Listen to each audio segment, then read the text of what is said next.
to let everybody know, we'll be taking questions shortly from the audience, but we'll also be taking questions from Twitter using the hashtag HDS Forum. And I have a tablet here. I'll be following those questions online during the panel discussion.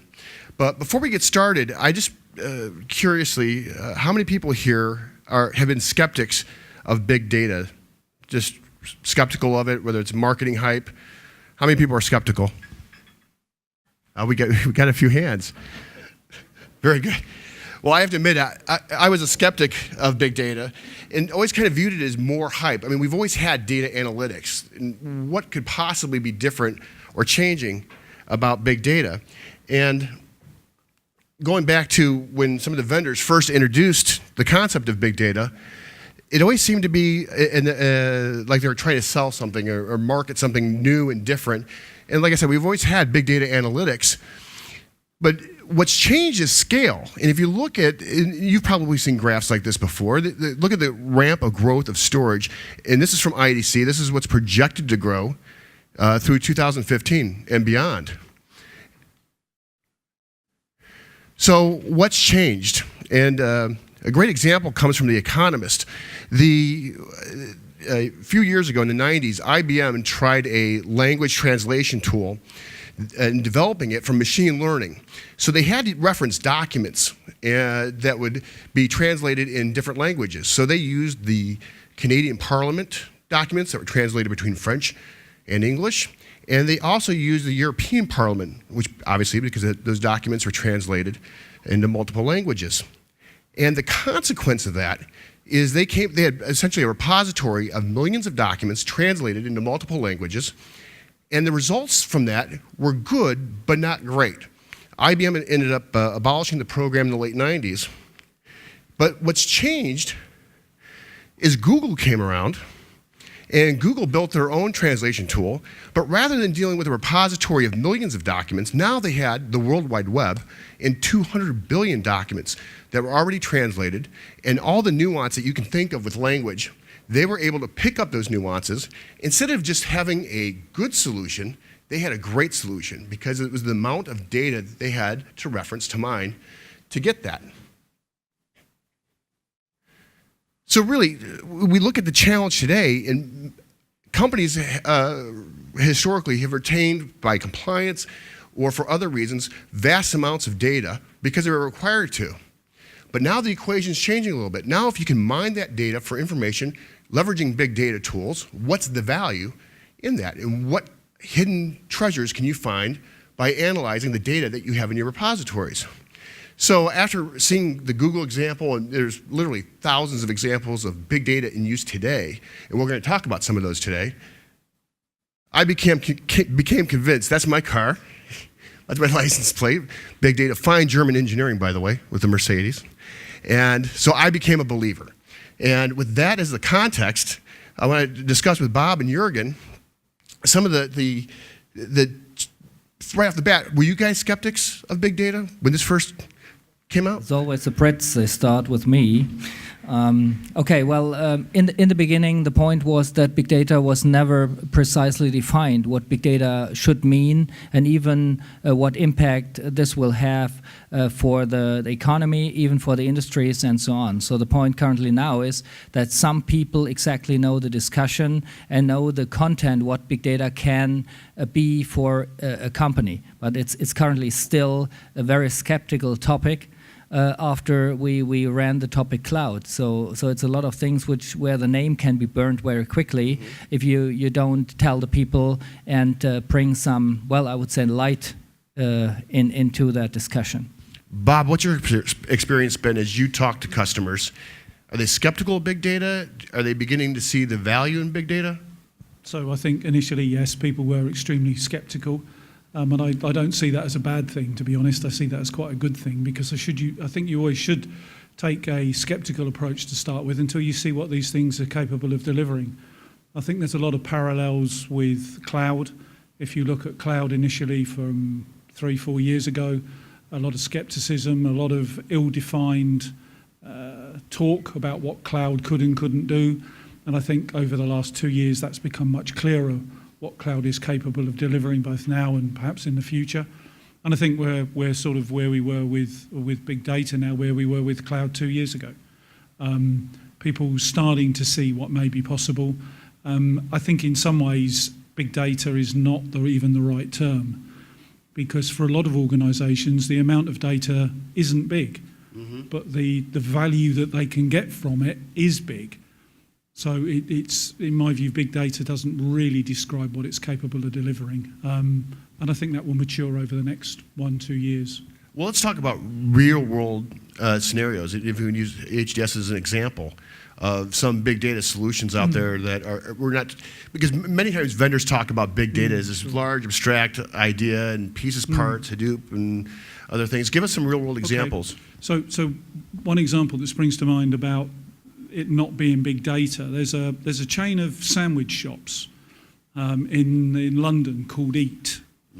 They are now using big data in order to predict what people are going to buy and look at people's buying patterns of sandwiches and soup and salads during the day.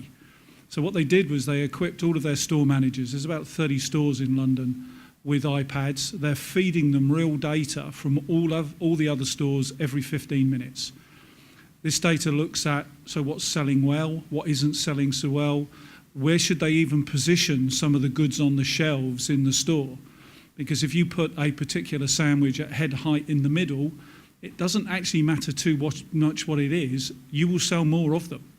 So if you've overstocked on cheese and pickle sandwiches, they're told to put them in the centre, head height, and suddenly the stock disappears. They now even look at tomorrow's weather forecast. So if the forecast for tomorrow is cold and wet, they produce a lot of soup. If it's hot and sunny, they don't bother with soup because people are going to buy salads, so they produce more salads. So what does that mean to them as a business? That means they're producing what people are going to buy. At the end of the day, they don't throw away so many sandwiches and so much soup, so their waste is reduced and their sales have gone up. Win-win. But the actual data that they're processing is probably less than 2 or 3 terabytes a day. But that, to me, is a big data solution because they're doing real-time data analytics and they're actually producing benefit to the business. Juergen, do you have some examples? Yeah, if we go back to Hitachi itself, we had a point with the railway thing, and this is a very impressive thing for me, especially, and a lot of our customers. What we have in Japan, we equip the trains with special sensors, with special cameras, and so we can monitor the whole track for a run from railway station A to railway station B. And even the information is in real time processed. The data is not so much, it's much, but it's not so much in comparison to what some of the stock exchanges produce. But we can in real time see where the service people have to go on the track. The guys from Hitachi say we can bring the teams on 1-inch positions on a track of hundreds of kilometers, and they service it before things happen, before it wears more, even the track. We can even see that we have the possibility on the trains to do a pre-maintenance service of the train before things happen, before things are defective. And so we can even keep the uptime and the runtime of all the trains and machines much more longer, and even we save a lot of money. Even in the train stations, you have the possibility to understand the movements of people and to plan trains which are then put additionally into the train station to cope with the amount of people who have to be transported to a destination A or destination B. And this is very impressive, what is possible not to waste resources, but because in the end it's not just an amount of money, it's a question of how much resources you burn. If you have enough energy, that's fine. But we're looking onto the costs, but on the production of the energy side. And even Japan has a problem now with the nuclear reactors. And even if they will repower it again and run them again, it's a huge question of whole mankind. And so we can even predict what's going on the next time and what will happen, and can do that pre-service stuff. And this helps massively to reduce downtimes and even to save lives, and this is very important. It's outstanding.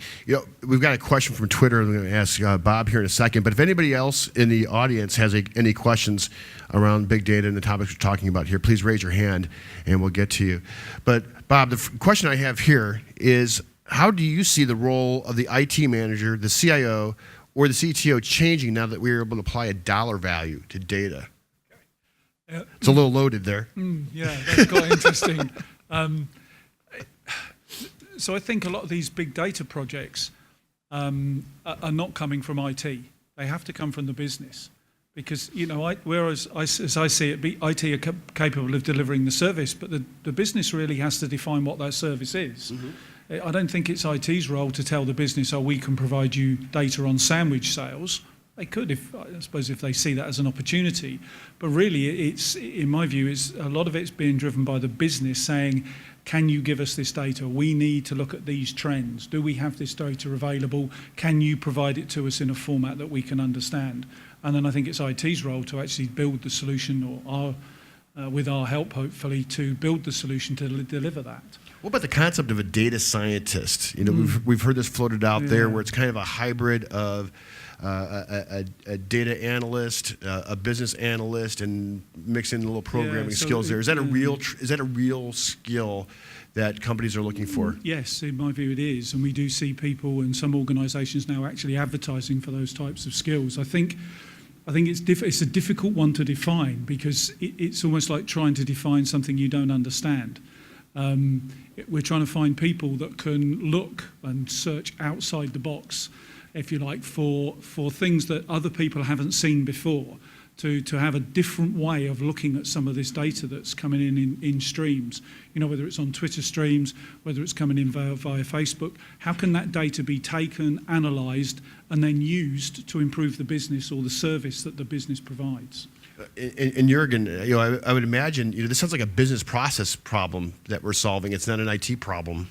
So the main point is even to get the awareness of the leaders, the C-levels, to understand the possibility and the impact data mining, or even bringing data to information, or making and branding and creating information out of data. The question is, what Bob raised, will this position be a data scientist, or will this one a specialist who knows about databases and knows how about to get out of a lot of data, real information for someone who can take that one and makes its life easier. So the user maybe can be found today in healthcare systems. So what we do with healthcare systems is, due to a lot of samples we have due to patients and medical doctors treating people and trying to help them to get ready and get back to their normal life. We see, due to the samples of the medication, how the medication works. So we can save lives by even the right medication, because we see how the patient works, if the medication works for this guy or person. And so this helps dramatically to improve the quality of healthcare companies and all the healthcare or the hospitals, which are more industries now and no longer the typical small, nice hospital. It's an industry who has to create money, and they have to fight against the huge budget constraints. And so the possibility for them is now to max their whole infrastructure out when they understand how much treatment, how much drugs they should give the patients after surgery or whatever. So this helps dramatically to improve the lives of the people, and even makes the companies, the pharmaceutical companies, to understand how their drugs are developed and if they work. And this helps even to make life much better. And we have the possibilities now with a lot of solutions ready to go. So just one thing to add really on the clinical repository, the medical side, is one of the problems that hospitals continually run into is this thing I was talking about earlier today, and that's data in multiple formats. So you see MRIs in one format, you'll see X-rays in another format, you'll see handwritten doctor notes in another format, you'll see PathRab results in another format, you might see Word documents. So all of these documents together build a picture of that individual patient's health.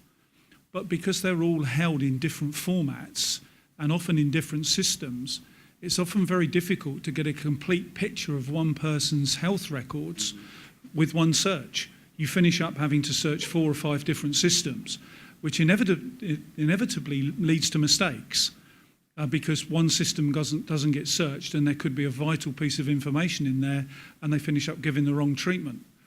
So what I'm getting to here is object storage again. One of the ways of addressing these issues is to not hold all of this data in different formats. So irrespective of how it's originally created, is when it's stored as an object. So whether it's an MRI, an X-ray, Word document, path lab results, whatever, they are stored as objects. That way you have one search across all of that data. So one search will pull back that individual patient's entire health records and all his history. And that actually makes consultants more efficient. And it also means that there are a strong possibility that fewer mistakes will be made because that consultant's getting a complete history of that individual's health status. You bring up object storage, which is a great topic by itself. I just want to throw out a question to you on that. Object storage has been with us for a few years now. What's the big barrier, do you think, to folks adopting object storage as a storage platform or storage format? So I think there's been a couple of things, and one of them is the industry's fault. I think initially we didn't even understand ourselves what we had. So I think if you look back now at what we call content platforms and object stores, when they were first brought to market, we talked about them as being archives and just archives. So you just put huge amounts of data in them that you need or you may need in 20, 30, 40, 50 years' time, and it's there if you need it. We didn't really see the possibilities of being able to use these systems as real-time storage devices. And I think that's something that's only really come to light in the last year, 18 months. We're now seeing people use these things as their real-time storage. It's not tiered, it's not backed off, it's not archive, it's not backup, it's their real-time storage. And we're seeing lots of implementations of that now. Of course, it continues as an archive if it's needed. So I think part of that was our fault. We didn't really understand it, we didn't really sell it very well, we didn't really explain what it was capable of doing. And of course, we come back to skepticism. So, so suddenly, object store is the answer to all the problems. And how many times have you heard that in your careers? There's always something that's just around the corner that's going to solve every problem you've ever had. And as soon as it gets announced, there's something else that's going to solve all your problems. So, we try not to say that anymore. What we try to say is there's a solution set to a specific set of problems. This idea that one magic thing is going to fix everything is pie in the sky in my view. It is, and I think the challenge too is your traditional storage guy is used to either file or block. Now we're introducing object storage, and they're trying to figure out how does this fit in. And my experience has been it's usually the application developers that are most they understand object stores. They've been building applications against object stores, but perhaps the traditional storage guys, again used to managing blocks and files, may not be. Juergen, what has your experience been, and how do you see the uptick in the adoption of object storage? Well, the answer on all questions is not 42. Even if someone predicted this could be the question and the answer. But I think what I see is, say, in a real-life example, if you have a car crash and it's not cleared where this crash comes from, the main challenge for an automotive or car manufacturer is to bring together all the bills of materials, the construction information at a certain point. And the point means in a 3 hours time frame or plus 4 hours time frame. This means currently the data is stored even on paper. The data is stored on different locations. And the main point is not to store data. The main point is to put it together to a picture. So if you have no metadata to quickly find what you have even in your own house, in your own company, you're in deep trouble. Because if you have these searches, when they come in, it's not the police, but it's a little bit higher, and they want to clear that there's no fault from the manufacturer. Like some cases we know from the US, from Audi, where the brakes tentatively it didn't work. And the main obstacle for the manufacturers is now to get from these different places all that data to one place. And this keeps them a huge amount of time to get that together. And I will not say that object storage is solving each problem, but it can solve a lot of problems we're currently facing. So in my opinion, the question is how much metadata can be automatically put together on that data or that main data, the main body of the data which you typically need to find it very quickly and make your own picture. So it's not like realizing that you are talking about 7 or 8 or 12 bits which you put together and try to get a picture together. It's more there's file, there's block, and you have to make it fit to what you are looking for. This makes it very difficult to have one answer for all these requests. So just add something to that. On the object store and the search side, one of the things we've already started to see actually with the content platform and object stores is just the sheer amount of data that's being stored makes it very difficult already to do a search through all that data when you're looking for stuff. And to Juergen's point, the metadata becomes the critical part. So storing data that describes that data is absolutely critical, because if that's wrong, then you're never going to find the original object. And now what you're starting to see is the emergence of not searching the raw data itself, but actually searching the metadata. So you get the hit on the metadata, and then you retrieve the object. Because on some of these large installations, we're seeing that to search all of the object data can take hours, if not days. Whereas if you can do a metadata search, you would actually get a result within 30 seconds or so. So we're already, with the quantity of data we're storing, starting to see problems in what we originally saw as the solution to the problem. That's right. It's compounding itself a little bit there. I just want to look out to the audience here. Does anybody have any questions or comments based on what's been raised so far? I don't see anybody. Let me turn it back over to Juergen. One of the things that's been very impressive from a Hitachi perspective is our long relationship with SAP and how that's been leveraged into SAP HANA now as a complete end-to-end solution, especially here in Germany. How is that being received at SAP HANA solution based on HDS?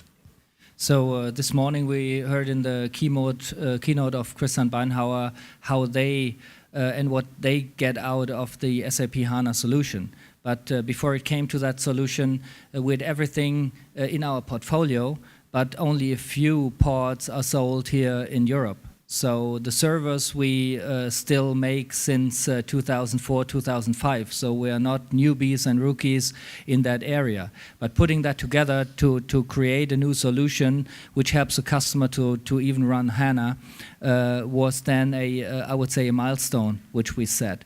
So we opened up in the SAP in Walldorf in the partner port an office, which is very important when you want to liaise with SAP, because then you can go over the street and talk to the developers and all these people. You even establish a very good relationship. We have a showroom at SAP where we can even show and create user cases directly in the SAP, the home of SAP, which is very important because everything is done there. You need to speak German. Unfortunately, no. Greg, sorry for that. And that helps massively to open up these people.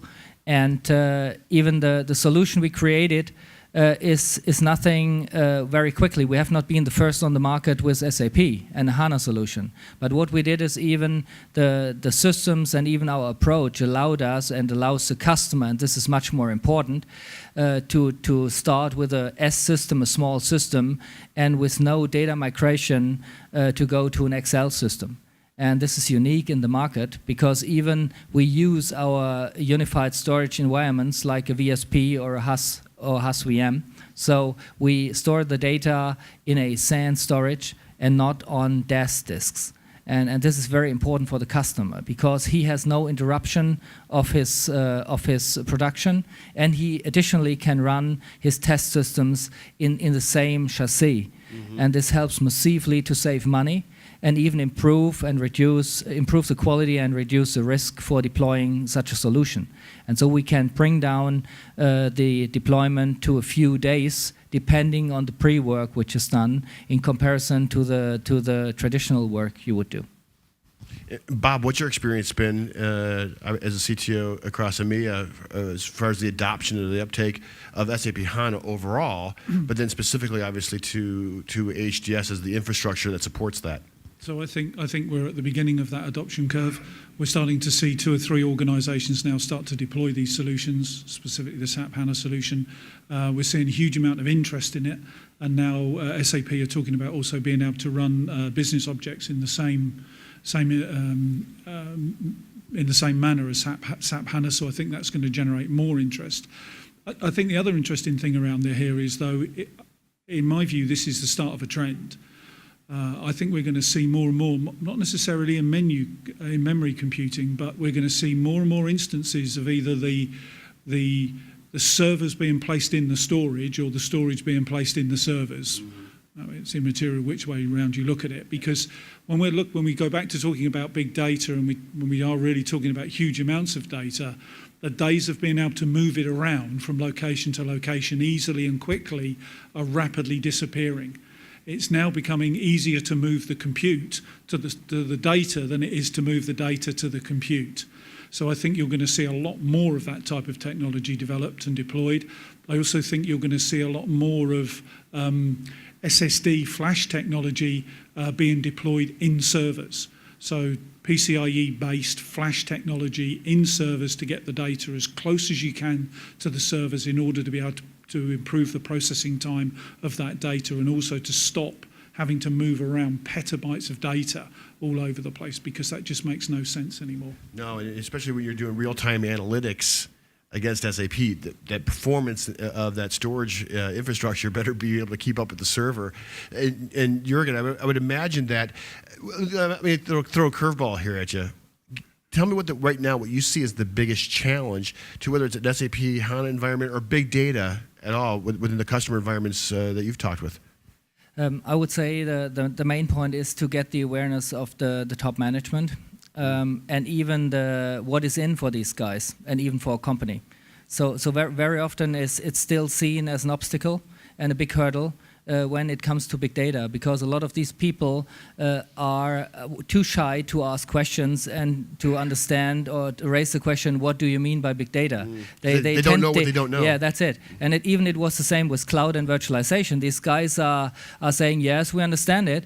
And then I said, well, let me explain shortly what we understand on virtualization. It was the same discussion we have to go through, that they have the awareness what is in for them.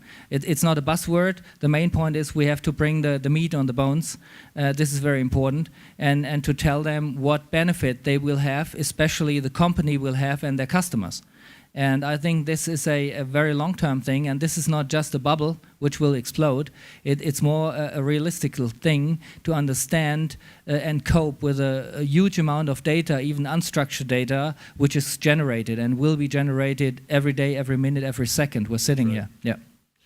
And Bob, I'll ask you the same question as far as challenges and barriers to big data. Okay, so I think Juergen's right. It's trying to verticalize a lot of this. So it's okay for me to sit here and tell you how it improved the delivery of sandwiches in a sandwich shop, but if you're not involved in selling sandwiches, so why do you care? It's an example, but at the end of the day, you want to know how it's going to affect your industry. So if you're in banking, what does it mean for a bank? If you're in insurance, what does it mean for insurance? If you're in oil and gas, what does it mean for oil and gas? And they're the examples, the stories, the solutions that we have to develop in order to make it relevant to your business. And I think once we get to that point, then we'll start to see huge take-up of these solutions.